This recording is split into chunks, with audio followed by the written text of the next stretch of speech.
All right, everybody, welcome back to part two of the All In podcast, episode 263. We promised you a part two because we are very lucky that my dear friend Shervin Pishevar was able to set up a very important, historic interview for us today. None other than Prince Reza Pahlavi is here, and we have a limited amount of time with you, Reza. And may I call you Reza, or should I call you Prince Reza? That's fine.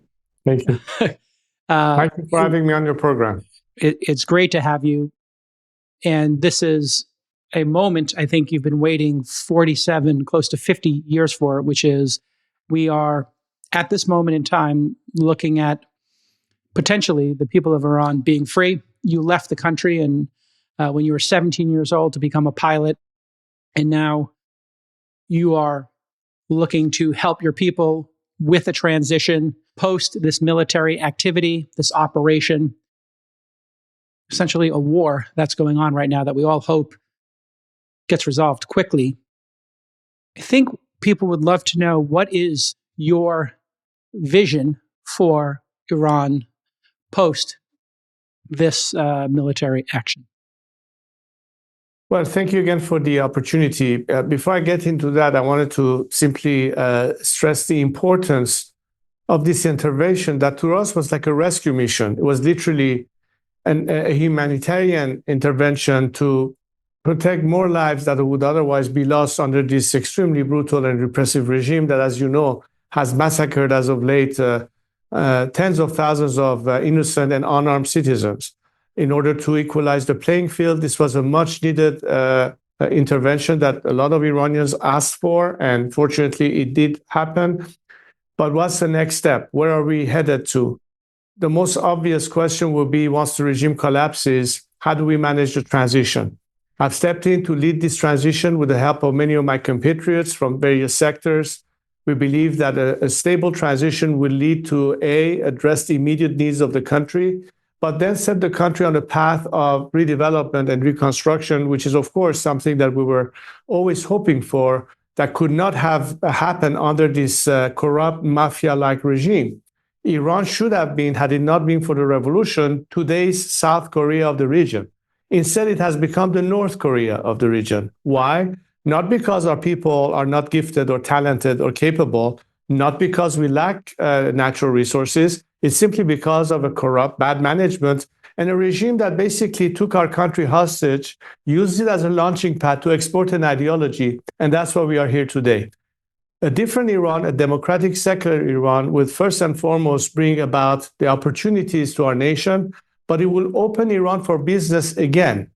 Iran is one of the most untapped economic opportunities of the 21st century, and it could tremendously change the shape of our world in terms of what would be beneficial to the Iranian people, of course, but also from the vantage point of a country like the United States and billions of dollars that will be generated as a result of doing business in Iran. We figure about $1 trillion in the first 10 years to the US market, but also billions of dollars that will be invested into Iran and everything that we need to have done in order to rebuild our country. These are crazy opportunities that we can look forward to, and it all starts with moving towards this recovery and transition.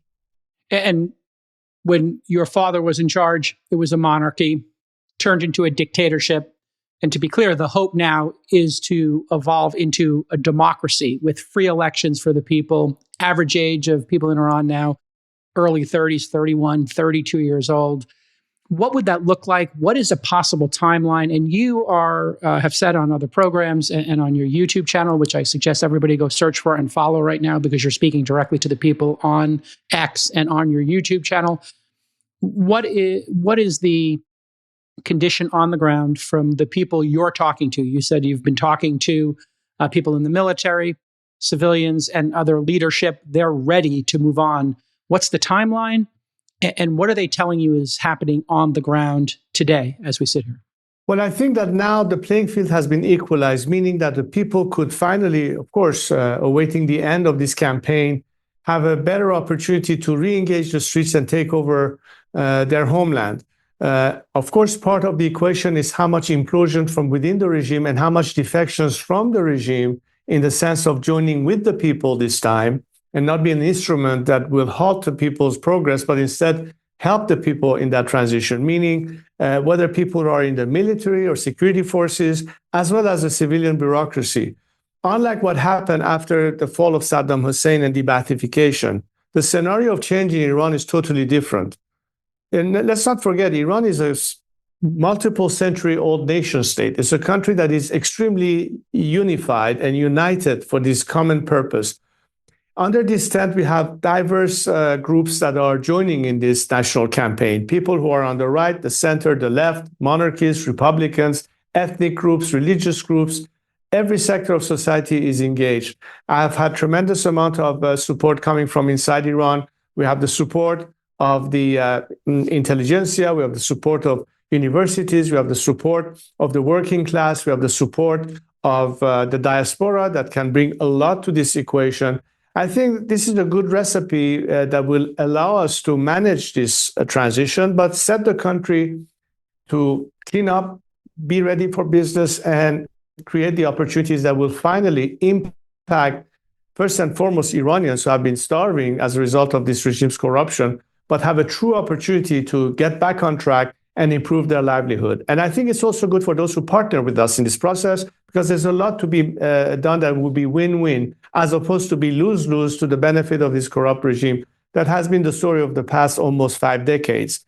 So the difference lies about this change and how crucial it is. And of course, the reason we want to have a secular democracy, the final form to be determined by the people of Iran through free elections and a constitutional process, but most importantly is that under equality and the rule of law, all the opportunities that has been denied our nation as a result of its discrimination, as a result of pretty much disenfranchising the majority of Iranians, now it creates a true opportunity. And as I said earlier, I think Iranians are quite gifted. As much as it is attractive to entrepreneurs in the outside world looking in, there are so many gifted and talented young Iranians who will have a fair chance this time, a true chance for being using all their creativity and genius to bring our country back online. This will be an excellent, fantastic partnership that we're looking forward to.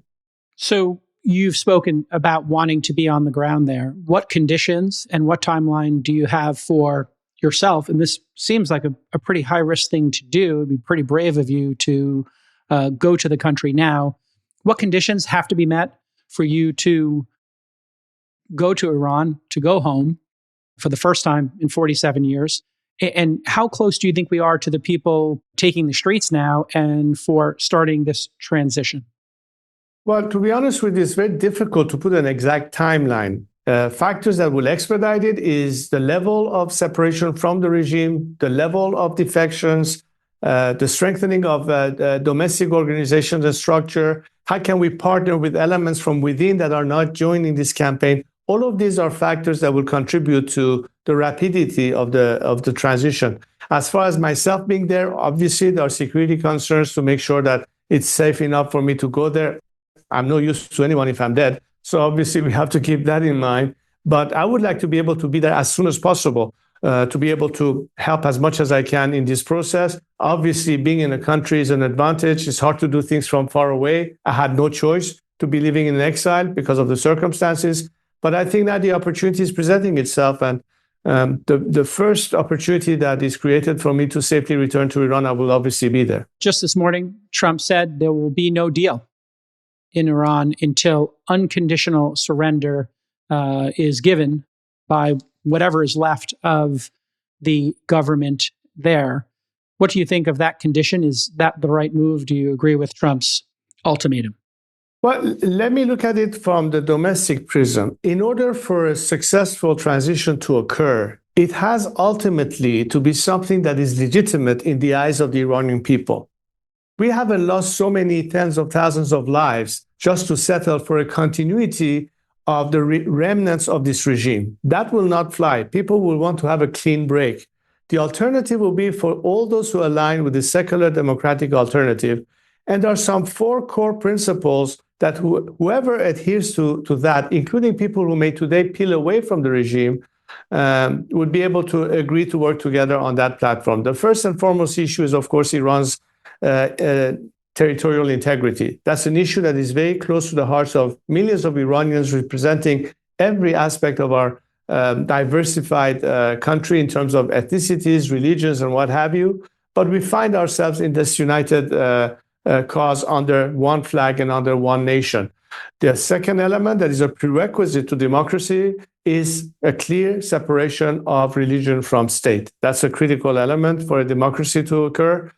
Equality of all citizens under the law, and the rule of law obviously is a critical aspect that guarantees all of the rights we're talking about.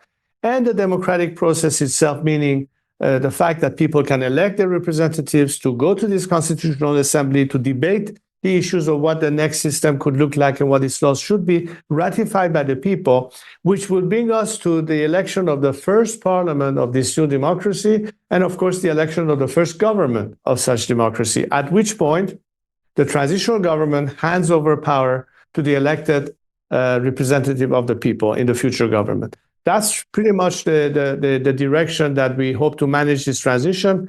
And I'm playing a role in bringing about this transition with a very well-crafted plan that is in detail explaining, particularly focusing on the first 100 days. I created an organization called IPP, which is Iran Prosperity Project, but its first focus is the first 100 days, how we immediately stabilize the situation in Iran, how can we maximize the remaining elements that will join with us to be able to survive regime change and have a place in the future. These are the first components, and then we move forward with the plan. Two quick questions. Under no circumstances would that be a monarchy? I think is a question everybody has for you because you're the prince. This is a democracy. We don't have princes in democracies. And then number two, what do you ideally see as your role in the transition? And then would you like to have the opportunity to run for president and to lead the country out of this horrific nightmare of 47 years? My focus is on the process, not the outcome. And as a neutral arbiter, I'm not taking sides with one form versus the other. That's for the people of Iran to choose. And I think the world has seen successful models in both a republican system and a monarchic system. Examples, a republic that you have like in India or like in Israel or in France or the United States, they're not exactly the same, but that's under the republican structure. In terms of parliamentary monarchies, we have the example of Japan, Sweden, Spain, other countries. So I don't think that necessarily you can equate democracy with one outcome in particular. It could be both models that people can emulate. So at the end of the day, again, it's not for me to choose the outcome. I'm here to be a bridge towards that outcome. That's the function of a transitional leader, not to run for office or not to have an aim for personal position of power or authority, but to be the element that unites the country towards a common purpose and allow the nation to decide what is their preferred system. That's what elections and free elections should be all about. And the ballot box is the only means to measure people's opinion, and the majority will decide on that. And that's the process that I envisage to bring about. What do you believe the people of Iran want? And in that monarchy subset, there are the Gulf monarchies, the kingdom, UAE, Qatar. They are obviously distinctly different than a parliamentary, system. So I assume you wouldn't want to see that. What do you think the people of Iran will vote for? Well, just what you said. I mean, a democratic system clearly outlines how it should be and how it should not. If you want to look at the closest monarchy to the United States, technically speaking, is Canada. And if you want to look at it that way, and I think Canadians are quite happy with the democracy that they enjoy. And again, we have very good models of republic. Case in point, the United States. At the end of the day, as I said, it's for the Iranian people to determine what would be in their best interest, having looked this time, unlike what happened, by the way, 50 years ago. Nobody had a clear idea what Khomeini was suggesting in terms of this velayat faqih, as they call it, or the tutelage of the supreme leader. By the time he took over and power was established, it was too late. And since then, we've been hostages to this regime. This time, in full transparency, the Iranian people ought to have a clear idea of different models presented to them. And on that basis, having understood every aspect of what it could be, then they make their choice. This is a process that should be totally transparent with enough time for debating different ideas. And again, as I said, let the democratic process unfold and let the people vote in majority what is their final choice. I'm not here to determine an outcome. Again, I stress my role here is to manage this transition and create an opportunity that people have been deprived of for half a century to finally have a say as to what they would like to have for themselves in terms of sovereignty and determining their own future democratically. Final question, and I'll get into a bunch of details with you, Shervin, as to the plan, which I know you're helping construct, and I'm assuming you'll help execute on. Trump says he's going to pick the next leader. Trump says a lot of things. He says them sometimes in a provocative way, but he said he's not sure how you would play within your own country. There's obviously people holding up your picture. There are people who are maybe vying to take control of this from the previous administration. Are you in touch with President Trump? And what's your relationship with him today? What's your best plea to him or your argument to him to work with you? Look, there's nothing hidden in the agenda. Everything is transparent, and I've been communicating with the administration via Steve Witkoff, who announced it publicly. That was our channel to President Trump. And of course, on the other side, in the legislation with members of Congress, senators, and congresspeople, to understand a little bit from the American prism what it is that we are proposing here. I don't think that President Trump or any other leader in this world would presume that it is up to them to determine who should be the next leader in Iran. I'm sure as democracies, they respect the right for people to make that choice. And as Western democracies, it should be going without saying that they would believe that the right to choose the future leaders is only up to the Iranian people. If the intention is to assist that process, if the intent is to support the Iranian people in their democratic aspiration, you provide them with the help, but the choice should be theirs. That has been my position, and I don't think there's a disagreement on that, whether it is with President Trump or other world leaders that I've also talked to about this matter. As I let you go, what should the American people know about the spirit, the culture, and the people of Iran, including the people who fled in 1979, like you and your family? Well, I know many Americans who have many Iranian friends. As a matter of fact, if you just look at the Iranian diaspora in the United States alone, you will see how much interaction there is between Iranians who are now Iranian Americans, if you will, many of them, and the kind of relationship they have built with their American counterpart. Many people have connections via marriages. Many people have connections through business affiliations. Many people have worked with Iranians. Many of the high-tech companies, including Silicon Valley, employ so many Iranians, Yes. or they are themselves entrepreneurs. This is the kind of potential, and I'm sure Shervin will talk to you more about that, but this is the kind of connections there is. And for Americans that have traveled to Iran or have known Iranians all these years, they know what country it represents, what amount of culture, arts, civilization in a true sense Iranians represent. And they've been completely suffocated under this regime. But once Iran is free from its shackles, I'm sure a lot of Americans know what difference there is between an Iran that wants to be friends with America, that is not the regime that has from its inception called death to America or death to Israel, for instance. But there are Iranians who actually love to America. Let me just give you a last parting thought, because I think every now and then I need to remind your audience and other audiences. We talked about other countries in the region. Remember 9/11? Yes. And how many people on the streets of many of the so-called allies of the United States were celebrating that attack on that sinister day? The only country in the entire world, in the entire region, that actually stood in candlelight vigils in sympathy to the victims of the 9/11 terrorist attacks were no other than the Iranian people themselves, holding candlelight vigils in Iran. And they've been messaging America for years now. We are not your enemies. In fact, they've been chanting slogans in Iran saying, they lie to us, it's America. Our enemy is right here. This is the Iran I'm talking about. This is the people I'm talking about. And I know many Americans, both in the civilian sector, including military forces in America, know that. And I think that's something that I'm sure I'm not the only one talking about this, you will hear from other Iranians who will pretty much confirm what I just said. That's why this partnership is so vital for us, because together we'll be able to rebuild, a different world. Iran will bring an element of stability to the region and beyond, and that can only play to the interest of America itself. We need to have this vital partnership, and I think we'll be able to succeed because I see everybody now is very much committed to work together towards bringing this agenda forward. Well, we're all praying for the people of Iran to have a democracy, and what an amazing moment it will be when you get to return in whatever capacity and help this transition. And 93 million people who have been suffering will be living free in a democracy, and the impact that could have on the world.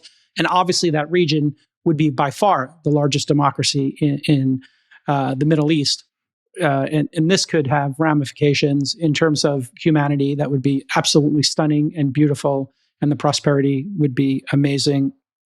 The Iranian people I met in my life, Prince, when I was living in Los Angeles, all these great Persians I would meet were some of the most joyful and industrious, beautiful individuals I've met. They remind me of my Greek and Irish heritage, including you, Shervin. So, Prince Reza, thank you so much for your time. I know you're extremely busy.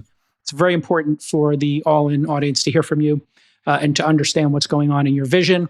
And we would love to have you back when you're on the ground with your people, and that your people are free. Thank you again. Looking forward to it. All right, Shervin, thank you so much for setting this up. Of course. I ask for very few favors from my friends, but as a good friend, you made this happen for the All-In community. So I thank you for that. And as I said to the Prince, the people and the Persians here in the United States, maybe you could tell us a little bit about your story and what this means to you, and then we can get into your involvement here and what you hope to see in those first 100 days. Of course. First of all, Jason, thank you for opening up this tremendous platform to the Iranian people and to the Prince. As you can see, the Crown Prince Reza Pahlavi is a great man, the most courageous man that I've ever met.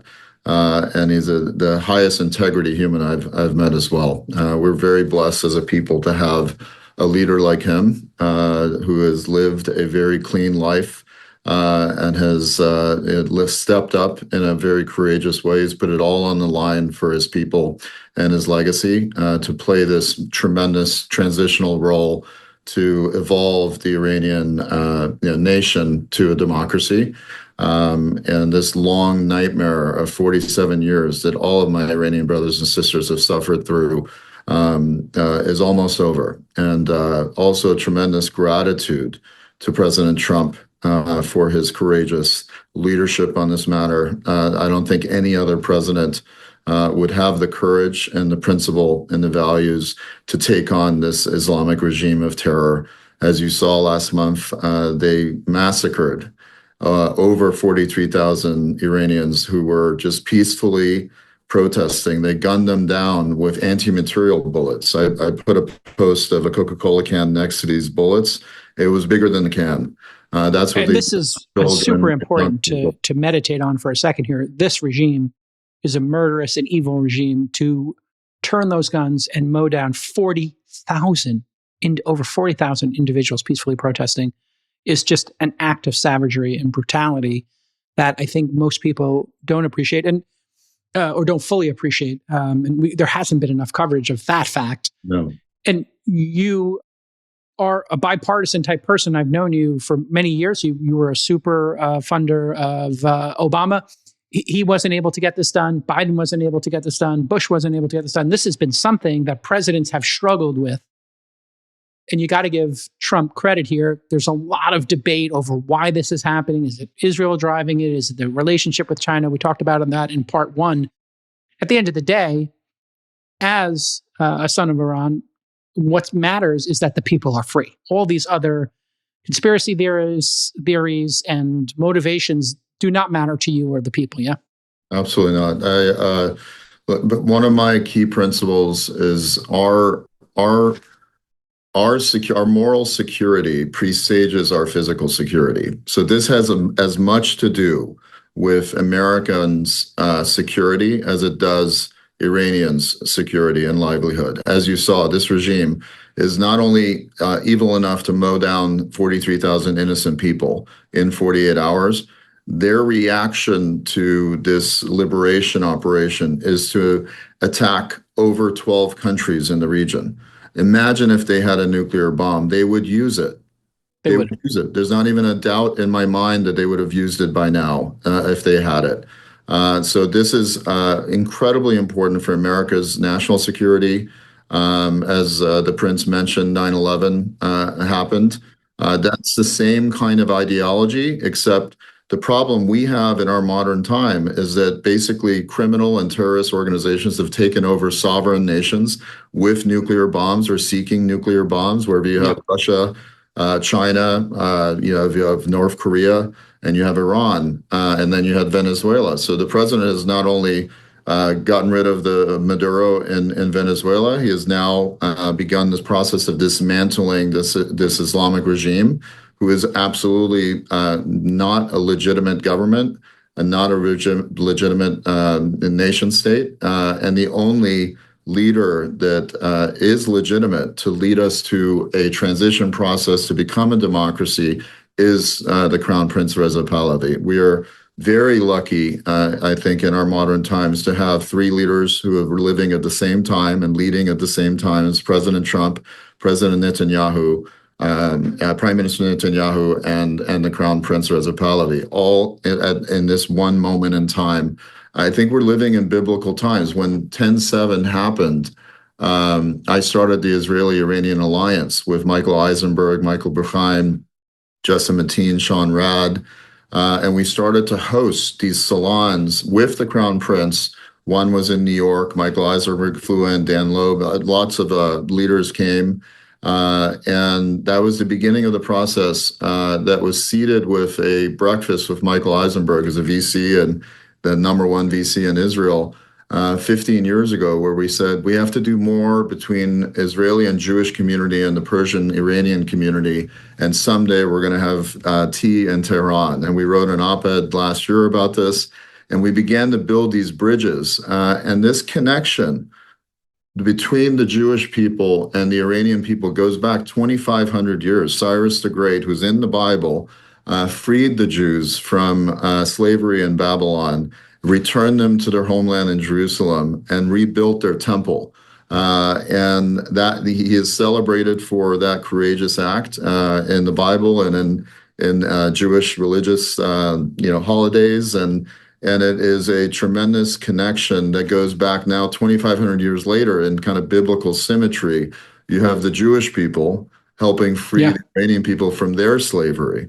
And at the same time, there is a connection between America's beginning that many people don't know, is that Thomas Jefferson was a student of Cyrus the Great, who declared the first Declaration of Human Rights.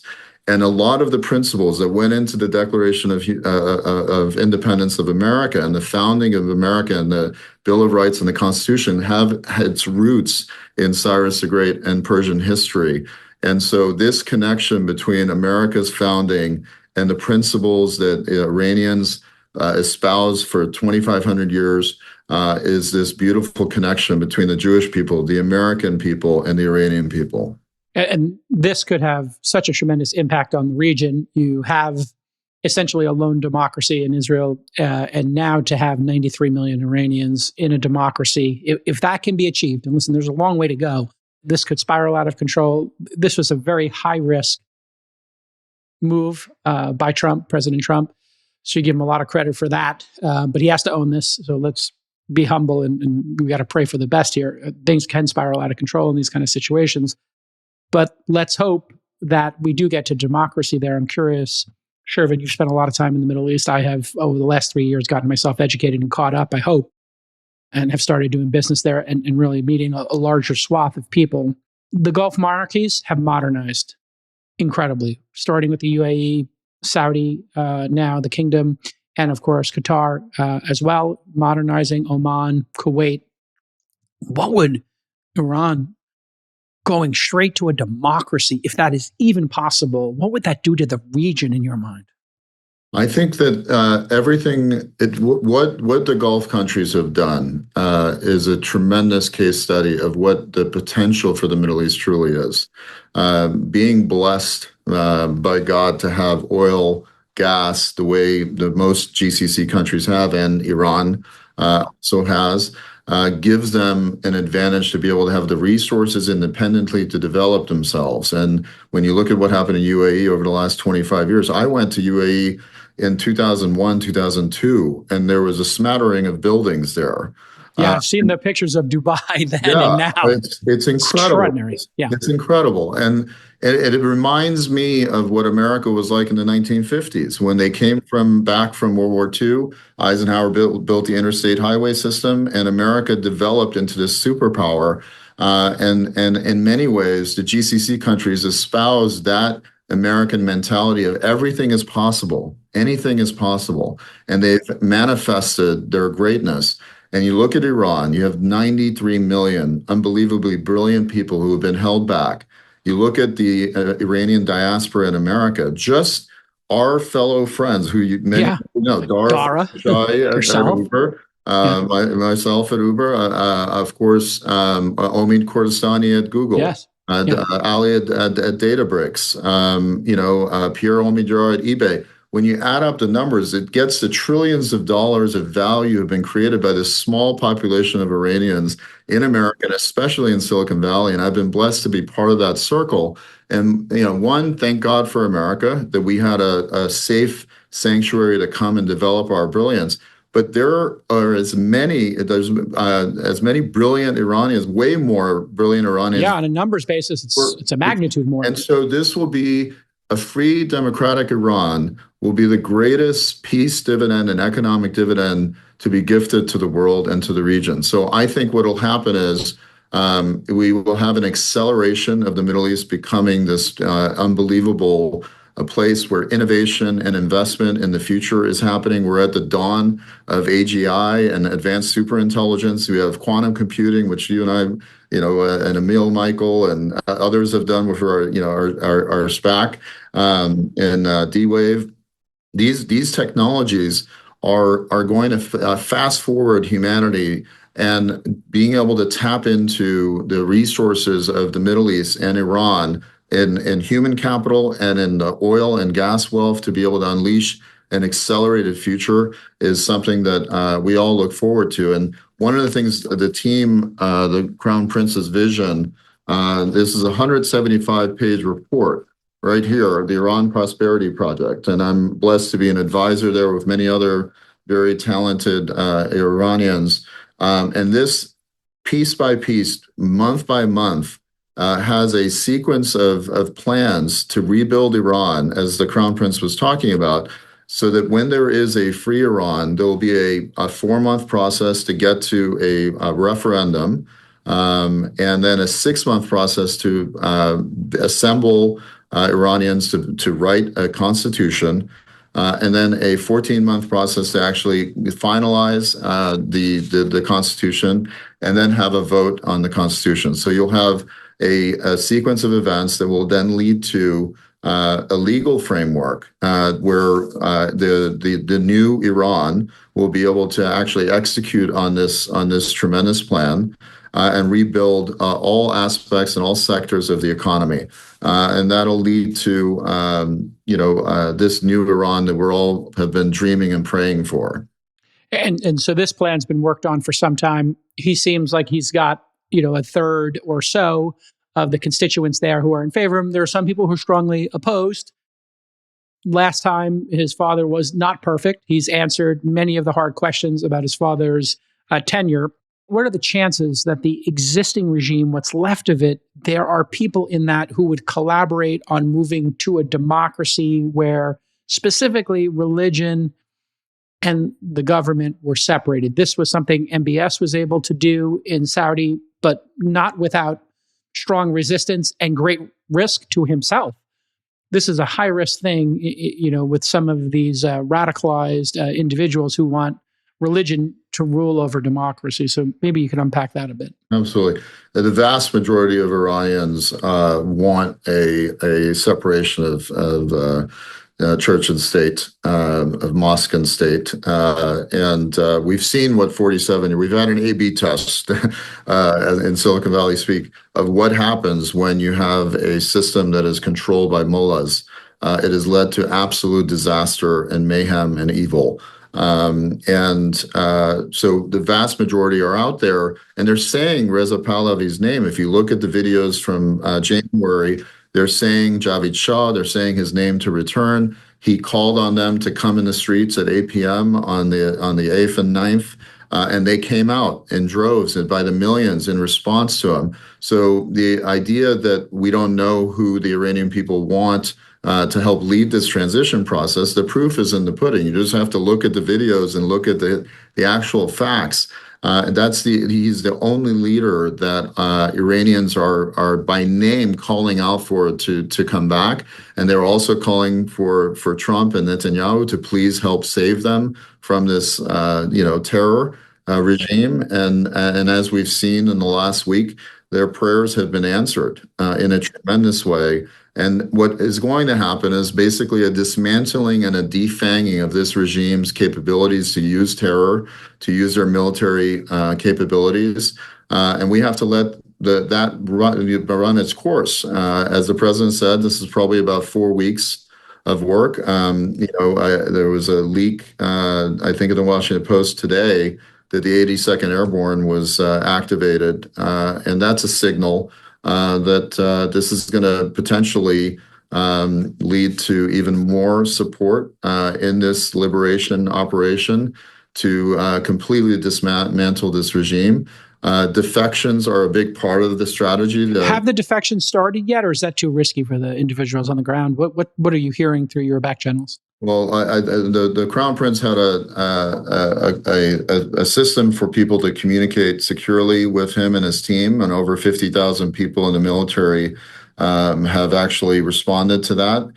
You saw some defections that went viral during the protests and before the protests of different military members. We expect that as the dismantling process continues, and many of as you saw, the top leadership of the IRGC was eradicated in the first 24 hours. The supreme leader Khamenei was just an absolutely evil man, was gone in the first 60 seconds. He spent 47 years threatening the world. He lasted 60 seconds. Yeah. And that's going to continue. And so I think it's going to be a very rational thing for the rest of who remains to realize that if they don't actually have a complete surrender and capitulate, and for the ones that haven't actually executed the orders of genocide against the Iranian people, there'll be an opportunity for people to actually be a part of the reformation and the reconstruction of Iran. The plan actually says even people in the military will be able to, one, either have early retirement for the ones that didn't actually execute those acts of terror against the Iranian people. And then others who are talented and have the ability to serve and want to serve, they'll also be able to show up at work and continue to get paid and have some role, whether in the military and the government. So this isn't going to be a hunting down of people. The hunting down is happening right now. There'll be a process of peace and reconstruction and rehabilitation that'll happen. And we're going to also need to have a lot of specialists to come in and help people with the trauma that they've been through. Sure. 47 years. This is be a multi-threaded, multi-generation trauma. Yeah. Multi-generational. Yes. Yeah. Tell me about the Kurds being backed. Mossad and the CIA are backing reportedly militias in the West, and that's going to play a role. Yeah. I think we have to be very, very careful because a red line for the Iranian people is we have existed as a country for 5,000 years, as a people for 5,000 years. Wherever invaders came in or out, we always outlasted our invaders. These people who had taken over for 47 years were occupiers. They weren't really truly Iranians. They were occupiers of this country. and they'll be booted just like Genghis Khan and everyone else who came into Iran were booted. And so it's very important. If there's any kind of separatist movement, we will lose the goodwill and the support of millions and millions of Iranians. And so it has to be one country united. It has to be one country. The territorial integrity of Iran must be protected. That's a red line for the Crown Prince. It's a red line for the Iranian people. And so that's incredibly important to project that. Whether there's collaborations that can happen to be able to work together to fight for the liberation to be completed and for a march on to Tehran and the Crown Prince being able to come back to lead this transition and physically come back to his homeland. You imagine that after 47 years of being away from his nation, me being away from my... You've never been able to go back, or have you snuck in and I hadn't been back for, basically I was born in 1976. My dad, the last Shah, was sending a lot of the top brilliant people on scholarships around the world. The Iranian community in graduate school and universities was the largest population in the 1970s. He was educating this whole class of people, and we were going back to rebuild and build Iran into this great nation. We're at the cusp of greatness. So my father came to Washington, D.C., where I am right now, and I grew up here on 16th Street in Washington, and he got his master's degree at Catholic University, 1976 to 1978. And I remember when we first came, it was a bicentennial of America. Now, 1976, 250th anniversary. Yeah. And so we returned to Iran in 1978, right before the revolution, really bad timing. And my dad had been promoted to head of radio and television for the Shah. And this all happened. The revolution happened. Khomeini was coming back. And my dad made the courageous decision to help the U.S. Embassy get radio communications devices to them, do foreign language broadcasts to tell foreigners in Iran how to get out of the country. This was from the different embassies. And Khomeini and Khamenei put my father, Abraham, on the execution list. So he went into hiding for 10 months. I didn't see my dad for 10 months. And in kind of a kismet moment, as someone he helped get a job in radio and television, came to our home and said to my mom, I want to help. And she didn't trust him and said, I don't know where he is, but she checked with my dad and they came back. My dad said, no, you can trust him. And that guy was the new head of security for the Mehrdabad airport in Tehran. And he personally met my father. And I remember this moment, I woke up to my brother crying, and my dad was at the door after 10 months to say goodbye because he didn't know if he was going to survive. And he went to the airport, met his friend, and he walked him onto the Air France flight. And crying, he flew out and came to America. And the people he had helped him get his papers and everything in order. Wow. And then we were stuck in Iran for 2 years. Saddam invaded. Bombs were falling on us every night. The sirens were going off. So then we escaped with my mom and my brother and sister, came to America with $35. My dad was driving a taxi while getting his PhD. A great paradox. My mom was like, yeah, I did Uber. It actually great irony. Uber deal. Fate loves irony.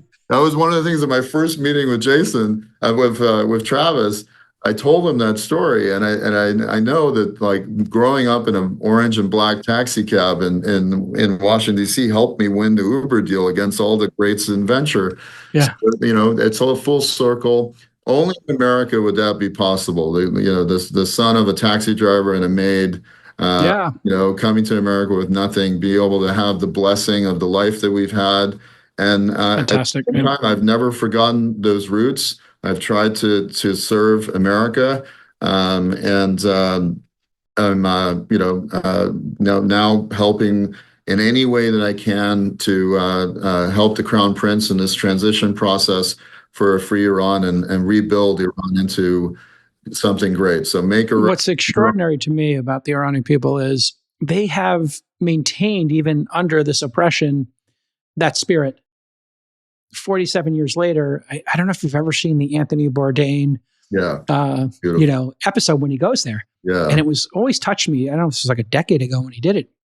And he said, I can't believe it. These people are Americans. They're eating Pizza Hut. They're listening to music. They're having some beers on their back porch. They're dancing. They are on VPNs, understanding culture and what's going on around the world, even under the oppression. Women, gays, everybody in between, they're suffering, and they still have that joy of life that every Persian I've ever met will stay with you like the Greeks or the Irish, and they will close the restaurant. They will talk, and the restaurant closes the door. The owner of the restaurant sits down, and you just talk for another hour. Some of the most beautiful people I've ever met. And I'm so glad that you are engaged in this. Very much appreciate you bringing the Prince. Thank you, Jason. Here today. You really understand the soul of the Iranian, and that is really, we love to host our friends on the sofa, there truly are, as American as you can be. We love our freedom. We've suffered for so long. And we're so thankful for President Trump having the courage to take on this evil regime, and we look forward to hosting All In Pod in Tehran. That would be sooner than later. One of the great bucket lists of my life, to be able to go to Tehran and host the podcast there. And have tea with you in Tehran. Let's put it on the schedule a year from today. Best food in the world. I can't wait. What's the signature? What's the signature for you? What's the signature dish? What's your favorite? Everyone loves the Persian kebabs, right? Sure. But the kebabs in Iran are something else. There's it's a tremendous food culture. And the national dish is called orma sabzi, which is a stew of lamb. And my mom was like the greatest Persian cook in the world. And she would cook it for 3 days. And these foods, I can't wait to break bread with you in a free Incredible. It'll be that's one of the things the Greeks and the Iranians share is that love of lamb. Cannot wait. All right, my brother. Thank you. I'm so glad you're engaged in this. Gives me hope. And good luck in the next 3, 4, 5 weeks. Let's hope and pray for the best. Thank you. To the All In audience, we'll see you next time. Bye-bye. We'll let your winners ride. Rain Man David Sack. And instead, we open source it to the fans, and they've just gone crazy with it. Love you, West. Queen of Quinoa.